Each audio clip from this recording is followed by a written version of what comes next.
Hey, welcome back. So let's further practice dynamic parameters by adding a permalink to our tweets. So I'm really glad I picked this example because Twitter has some weird URL to go to your tweet. So for example, if you look at Bob's beautiful tweet, we can go to home, profile, Bob, status, and the tweet URL.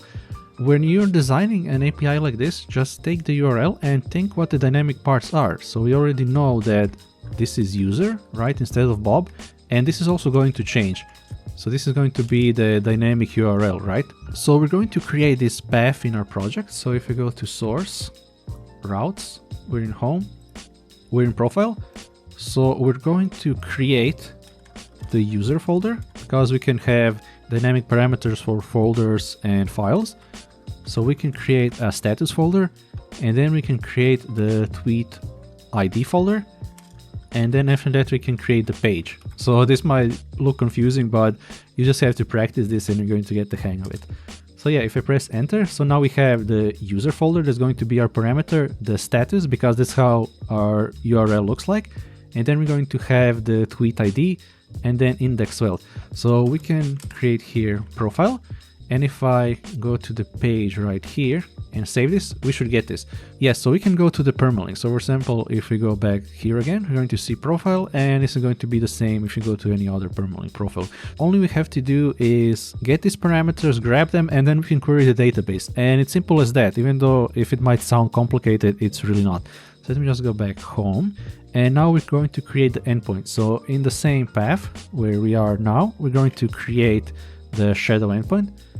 So let's create index TS inside here. And this is what I love about the shadow endpoints, because for example, if here is the permalink, we can only know the API can be in one place, and this API doesn't affect anything else. So yeah, this is also a drawback because for example, we can't reuse this, but for example, if you had a newsletter API, you could create an API folder and create a newsletter endpoint you can reuse across your site, right? So this is really left to your imagination. Yeah, so let me close the sidebar and I'm going to scroll down here.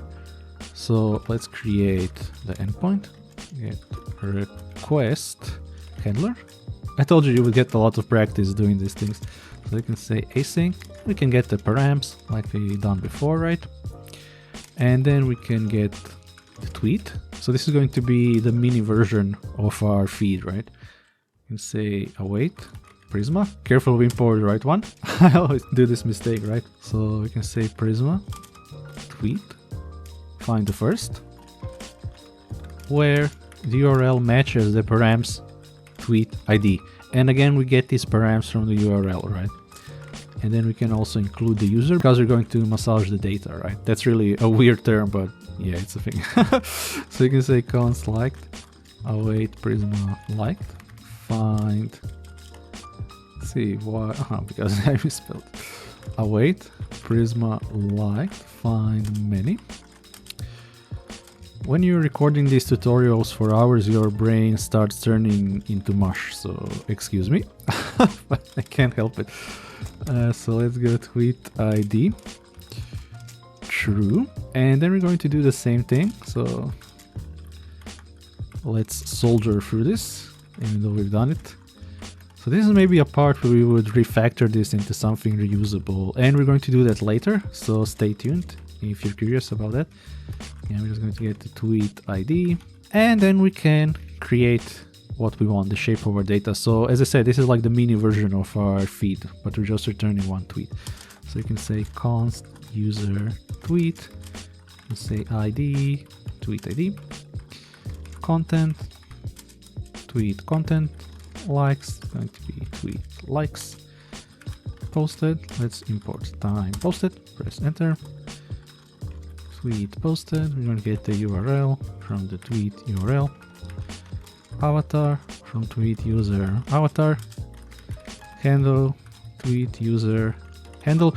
And this is really how you learn, like through repetition. Like we basically done the same thing 3 times already. So you start developing these patterns and you gain more confidence in how these things work, even if they look complicated.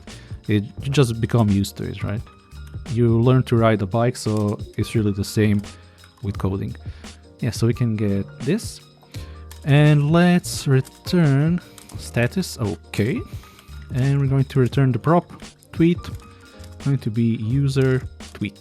Yeah, so we can save this and now it should work. So we're going to get the props, the tweet, back to our component.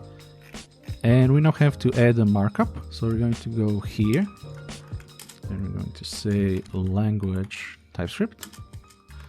Let's import tweet from root components, tweet svelte. See how it's nice and simple reusing this. Tweet type from root types. And then we can catch the prop, say come here. And we use the type for a single one. So we're going to have a name value. It's going to be tweet name, just so it's simple.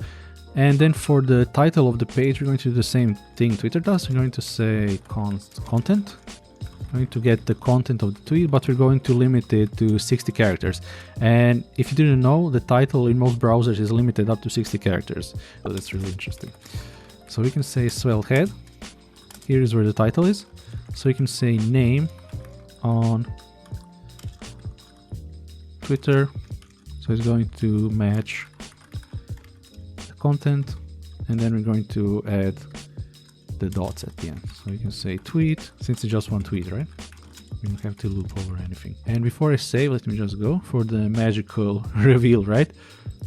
If I save this, and let's see if this is going to work. So when I visit this permalink, our database should grab the data. We're going to massage this data however we want, and then just we're going to pass the prop to our component, and we can server-side render it and display it on the page, right?